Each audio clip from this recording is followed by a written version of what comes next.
Hello, hello, hello. Happy Quad Witchin' Friday. Biggest OpEx 4.9 trillion expiring today. Quarterly OpEx. How is everyone doing? Good morning, Jacob. Good morning, Sterling. Good morning, Patrick. Happy Friday. Let's see, Sterling with all the news in here. The Fed Empire State Index dropping. Uh, Back in contraction. Minor number. What else do we have? We have 15 minutes after the cash open today. The S&P Composite Manufacturing and Services, another small to mid-size, based off small to mid-size companies. Sorry, I'm having trouble speaking today.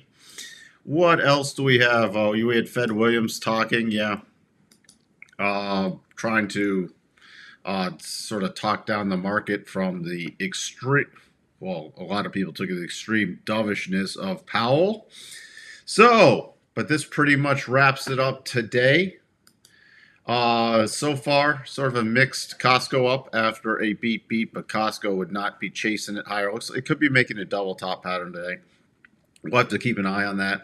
It's very, very overextended. Mega caps slightly up today. So that's where we sit right now in terms we have consumer defensive basic materials technology leading, financial and real estate lagging. But remember, today's all about the huge options expiration and the repositioning stuff for, remember, you have a quarterly repositioning, especially for hedges. So like expiring December hedges will be rolled into March hedges. So Fed watch still pricing in 1, 2, 3, 4, 5, 6 cuts next year. Market still pricing in 6 cuts. Fear and greed still solidly in greed mode. All right. In terms of earnings, nothing today, unless you're interested in Darden restaurants. Big thing yesterday was Costco. Where do we sit? Let's see. Did I say good morning, Royal Palms? Oh, Pavneet, why do we remove the Futures Edge podcast? Why did we remove the Futures Edge podcast with you this morning and upload a different one? The other one wasn't removed. The other one shouldn't have been removed. I uploaded the new one because they're going to start coming out earlier. But the one I was on should still be there. Let me see. Yeah, it's still there. The one from that was published on Monday. And now that was episode 86, and if you're looking at it in YouTube, and episode 87 should be on. If you're looking on some other site, I don't know because I don't control those. So good morning, Anissa. Good morning, PMG Trader. Let me know where you were looking, Pavneet. Good morning, Chris. All right. Good morning, Options 22. Good morning, Richard, TGIF. So, all right. What do we have up here? S&P. We do have a minor double top. Would need to get the close below 47.46.25. That's the only bearish thing in sight. Other than that, and that would just take it back to the daily rotation zone. So we'll keep an eye on that. If it rallies above 47.91, 40, what's the exact thing? 48.08.25 is the next major target. And then if you want a 4-hour pausing area, it's roughly using a 4-hour pause from the potential double top. If you needed another minor level, we might get it stronger next week, but at this point it would be 48.22.75. So those are the targets, both up and down. For targets on the little mini double top would be 47.23.50, 47.12.25, and then 47.01.50 area. The NASDAQ, nothing yet. I'm watching to see if this pushes up into the open at all. Pushes up above 16.819.75. We're right at that cusp because then it would form a mini potential double top with the trigger point being below 16.628. Other than that, Today, I would just be looking for the NASDAQ at the little mini reverse harmonics besides the overall. I mean, here's the two sets of them. So if it does break and continues to move up and takes out the 16,883.75, I'd be looking at my very minor would be 16,915.75. Then I'd be looking at 16,947, 948 area. Then you have 17,029. Besides, if we don't form a double top, the key support is coming in at 16,670.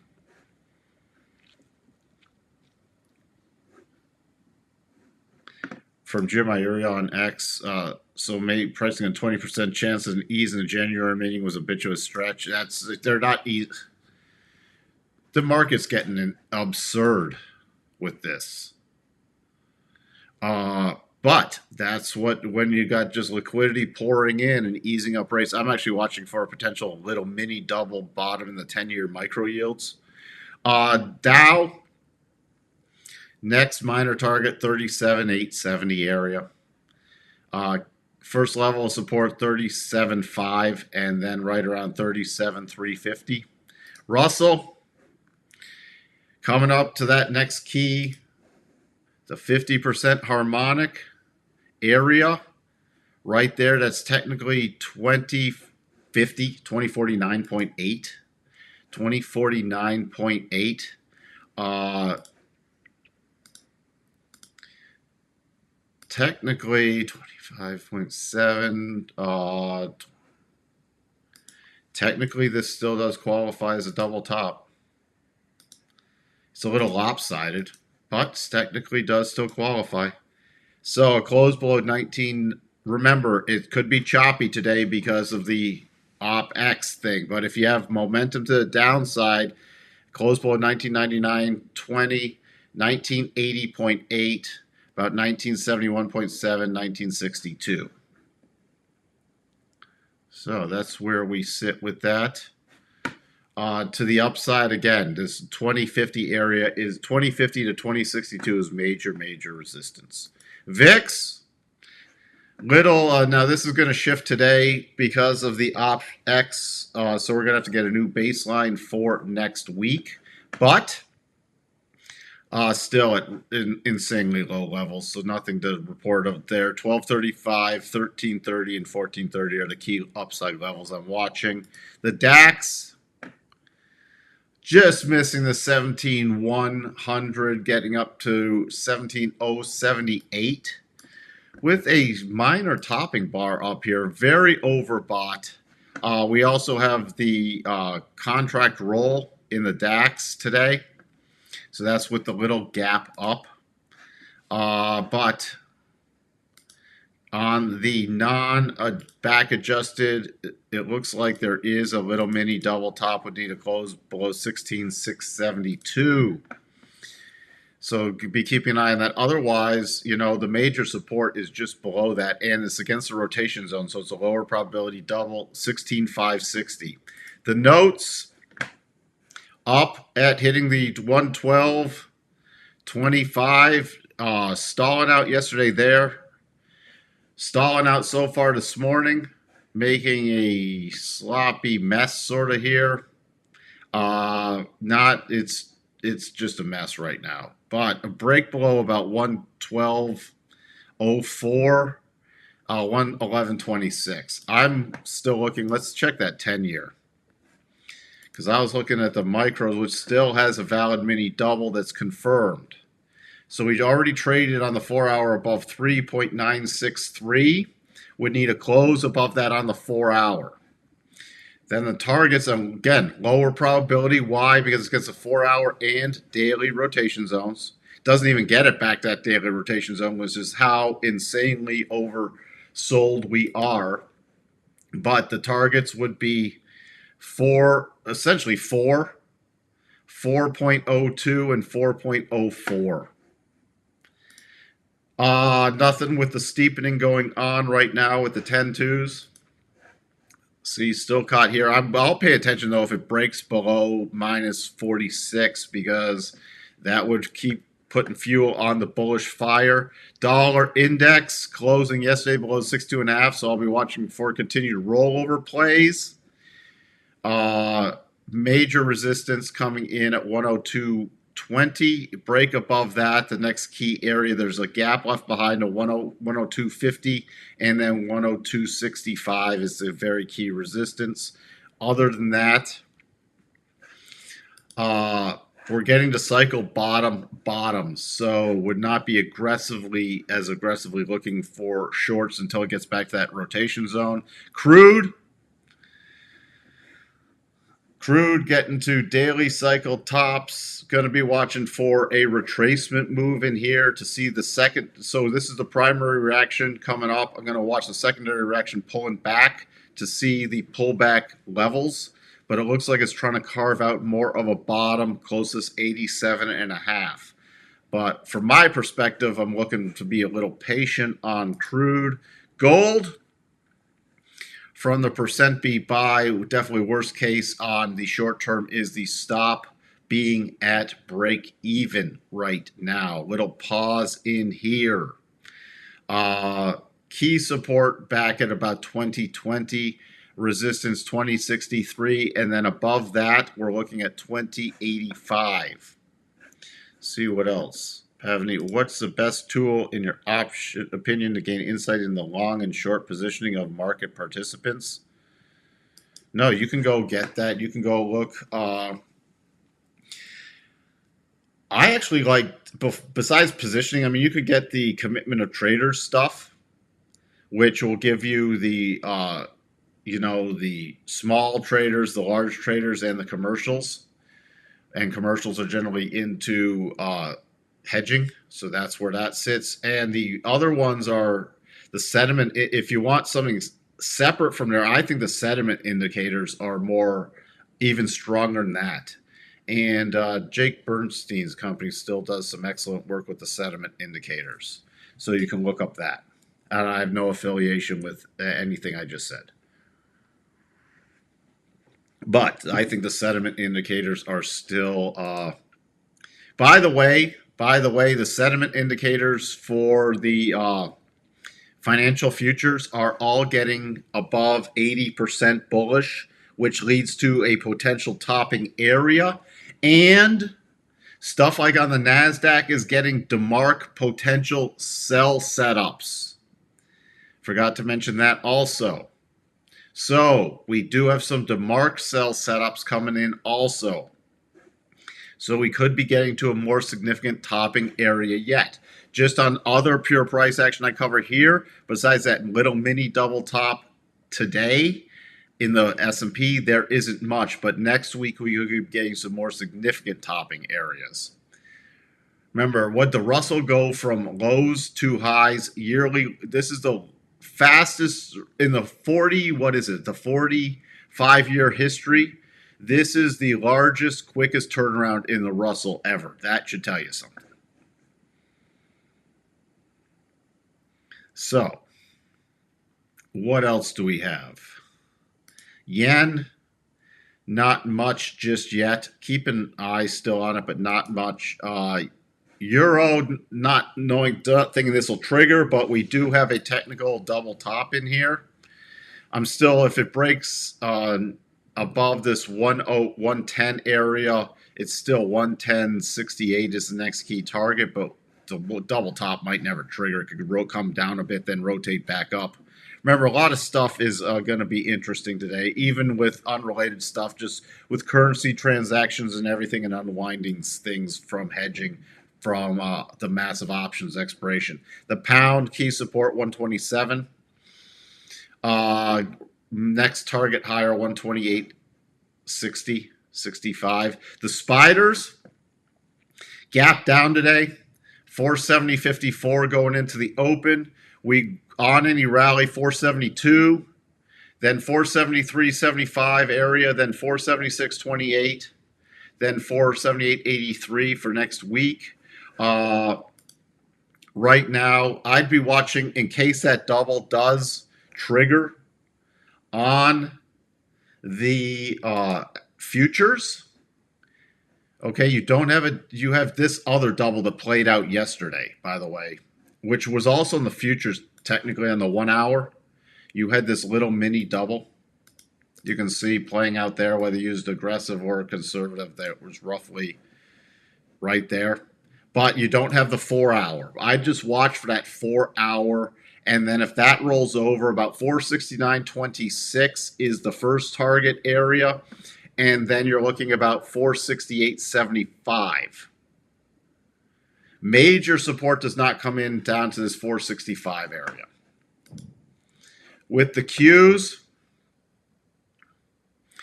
so far the Qs are gapping up 404.86. So on a rollover, the gap fill would be to 403.39, 407.09.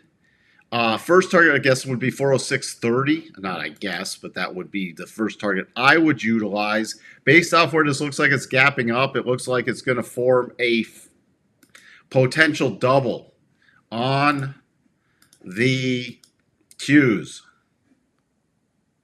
Yeah, it'd have to open above what? 404.81. So any open above 404.81 puts it in potential double top territory. I switch this to conservative targets, but I don't know where it's going to open yet. So using the aggressive targets, you'd be looking at 397.36, 395.87, 394.38. If that does come into play, and then it turns around and closes back below $434. And even if it pushes above 407.09, it's still in play. So if it does try to run up, 407.09 is still the key target higher. And then you're looking at 408.71.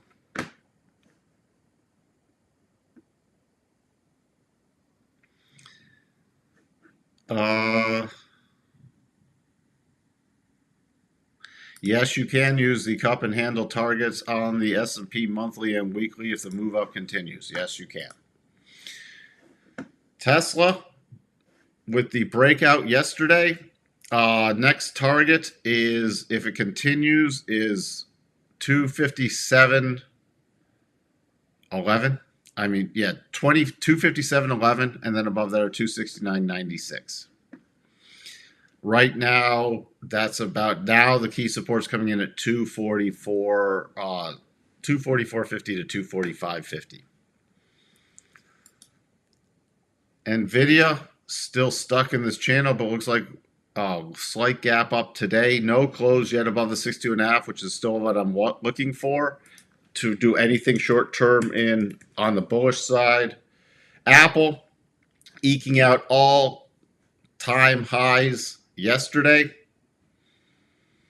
Insanely overbought, and there is a potential double top on a weekly, but long way off from triggering, so wouldn't worry about it for the time being. What comprises financial conditions? When we say easing financial conditions, where can we monitor that? I'm trying to think of a source. I get that from a lot of different sources, but there's the Bloomberg Financial Conditions Index. If you have access to that, a lot of people post that out there. Look up the Bloomberg Financial Conditions Index. You can also, it's also a component of the TGA, the reverse repo, liquidity draining. I look at a bunch of different sources. But you can start doing some research. Just start Googling easing financial conditions and everything else. I also look at where the yields are going on the 10 years and 2 years, if they're dropping or rising. But a lot of this stuff plays into the Bloomberg Financial Conditions Index, which I posted up there yesterday. Nope, no long-term bullish yet.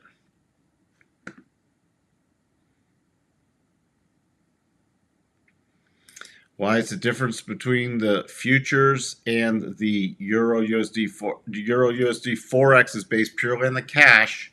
The futures has what word do I want? I'm blanking out on the word I want. There's the a premium built into it because of the carrying cost. So that's why the difference. Also, so you have those differences to keep in mind. But it's just like there is no, when you say Euro USD forex price action, depending on your broker or bank, they don't all trade in exact lockstep. They're close, all right, but they're not exact. That's why some arbitrage stuff can occasionally come up for some arbing stuff. But that's not for us to worry about because that's the big boy game. Other than that, that's why you have the futures trading differently. But the futures trade, I mean, if you look on the CME, the futures are one then it has the quarterly contracts. Okay?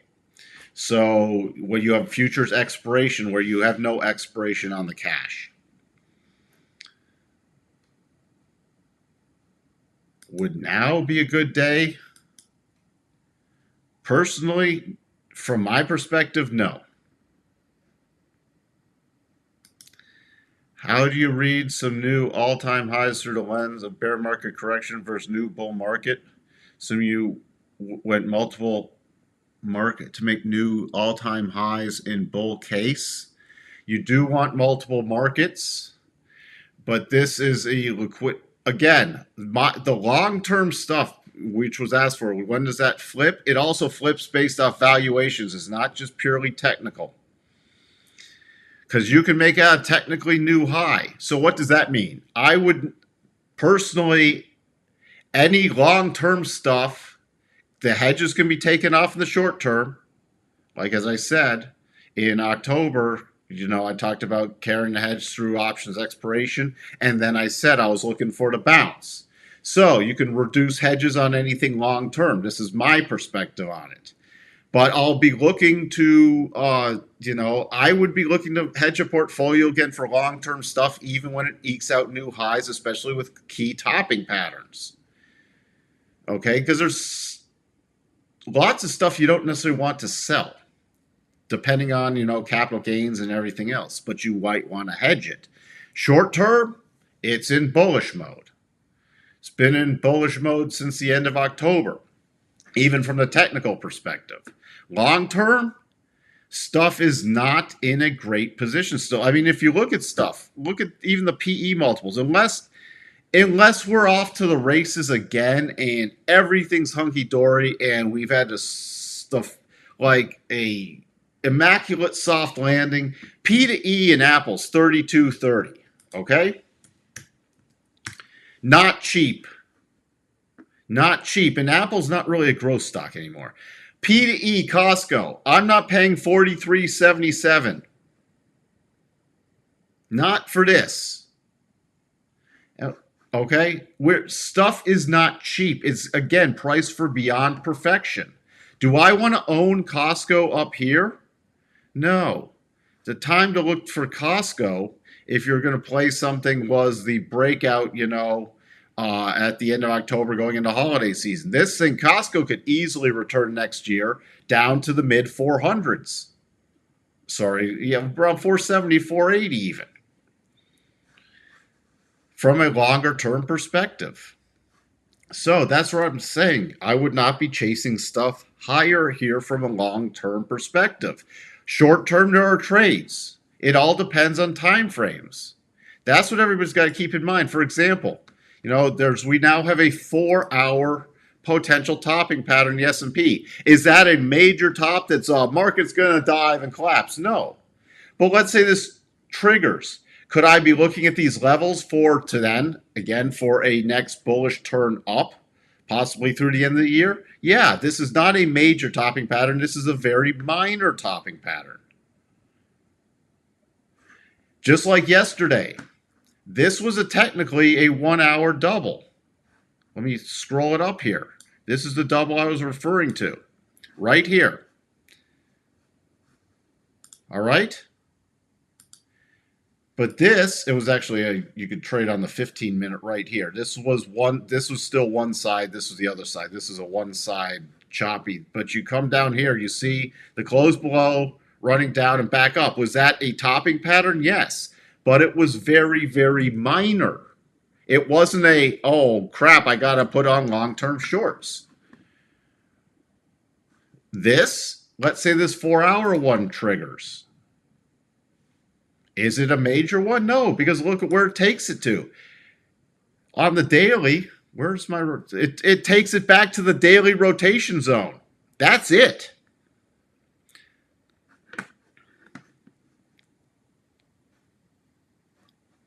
Good morning, Legion Reaver. You're welcome, Chris.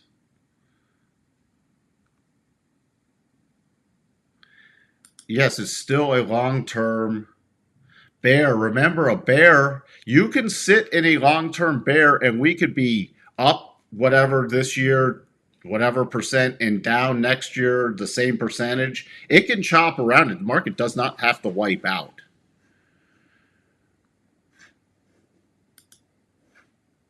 But if you want a long-term thing, for me to get in serious wipeout mode, would be still the close below the October 22 lows. Why there's still a topping pattern. That might never trigger. It could come out and keep rallying and invalidate that. But you also see it on a monthly basis. So that would be significant. But could we pull that back down here next year and sit in the same range again? And could next year be a down year and it still be in technically a bear market without going much, eking out new highs, even coming back down to the mid threes? Theoretically, it could.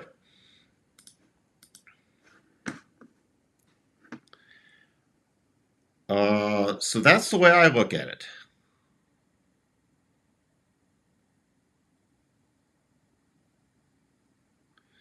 All right, what else did I miss? How do you feel about Raiders scoring 63 points, defense scoring 3 TDs, and the Chargers playing like high schools? If you're trailing a stop on the Chargers, it just hit. That is a true statement. All right, we're into the open. Just don't do anything silly today, please, with OpEx. This is the biggest OpEx ever. None of these patterns might trigger. It might be choppy back and forth with quick and sudden reversals. Remember, especially quarterly OpEx tend to be choppier. You can get some short-term momentum moves, but they tend to be choppier by a rather large percentage. So that's why the quarterly OpEx are my 4 least favorite trading days of the year. So from my perspective, it's don't do stupid. And it's a Friday, and it's been a very hectic week after last Friday's pretty vertical move up here. You're welcome, Pavneet. And you're welcome. All right, so that's where we sit. Also, from the longer perspective, sort of ramble on, because I'm waiting for something to form into the open, just looking. We are at weekly cycle tops, and we are rolling over potentially with daily cycle tops. That's another reason, personally, can't give trading advice, but I would not be overly aggressive today trying to, I got to grab a bunch of stuff going into next week. Nah, we could roll over still. I'd be looking for at least some kind of pullback before seeing what happens. And some is not sitting. It's not technically based, but I'm getting the squeamy squirmies. The squeamy squirmies, like something could come out of nowhere. Doesn't mean that has to happen either, but I'm getting the squeamy squirmies on the markets. So take that for what it's worth. We don't trade off of squeamy squirmies. We don't do something, but I'm on higher alert. That's what it means.